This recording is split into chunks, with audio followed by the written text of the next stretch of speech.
మరో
రోడ్లో చలివేంద్రం ఏర్పాటు చేయడం జరిగిందండి. ప్రతి సంవత్సరం కూడా ఇక్కడ చలివేంద్రం ఏర్పాటు చేస్తాము. అందులో భాగంగానే ఈరోజు శ్రీరామనవమి శుభ సందర్భంగా భక్తులందరికీ కూడా పులిహార వితరణ మరియు పానకం కూడా వితరణ చేయడం జరుగుతుందండి. ఈ వితరణ కార్యక్రమాన్ని భక్తులు వేలాదిగా హాజరవుతున్నారు. ఇది మనకి చాలా గర్వకారణం అండి. జై శ్రీరామ్ కార్యక్రమం శ్రీరామనవమి సందర్భంగా ఇలా చేసుకోవడం మా అందరికీ గర్వకారణం. ఆ గర్వకారణంతో ఈ కార్యక్రమం దిగ్విజయంగా చేస్తాం. సుమారు ఎంతమందికి మీరు సేవలు చేస్తారు ఈ రోజు? సుమారుగా ఒక 5,000 మందికి పులిహార వితరణ కార్యక్రమం ఇక్కడ జరుగుతుంది.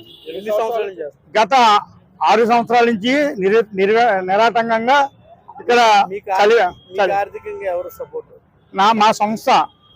మా సంస్థ పేరు చెప్పండి. శివప్రసాద్ నూనె గానుగ పరిశ్రమ మా సంస్థ. మీ సొంతంగా ఎవరి దగ్గర కూడా ఏం ఫండ్స్ తీసుకోకుండా ఈ కార్యక్రమం ప్రతి సంవత్సరం చేస్తాం. ఈ ఎండాకాలం సేవలు ఏమేమి చేస్తాం? ఈ ఎండాకాలం మొత్తం పూర్తిగా ఈ 3 నెలలు కూడా చలివేంద్రం మజ్జిగ వితరణ ప్రతిరోజు కూడా ఈ రామాలయం సెంటర్ దగ్గర పెట్టినటువంటి చలివేంద్ర కార్యక్రమంలో పూర్తిగా జరుగుతాయండి. గత కొన్ని సంవత్సరాలుగా మొక్కలను పెంచడం అంటే మనం ఇప్పుడు పెరిగిపోతున్నటువంటి పొల్యూషన్ వాతావరణ కాలుష్యం నుంచి మనం రక్షించుకోవడం, దీనిలోని అందరికీ కూడా అవేర్నెస్ కల్పించే ఉద్దేశంతో ప్రతి ఇంటికి కూడా మొక్కలు పంపిణీ చేయడము, అలాగే సొంతంగా కొన్ని టెర్రస్ గార్డెనింగ్ గ్రూపులు పెట్టడం, వాళ్ళ ద్వారా కూడా ఈ మొక్కలు పెంచే వాళ్ళని ప్రోత్సహించడం చేస్తాం.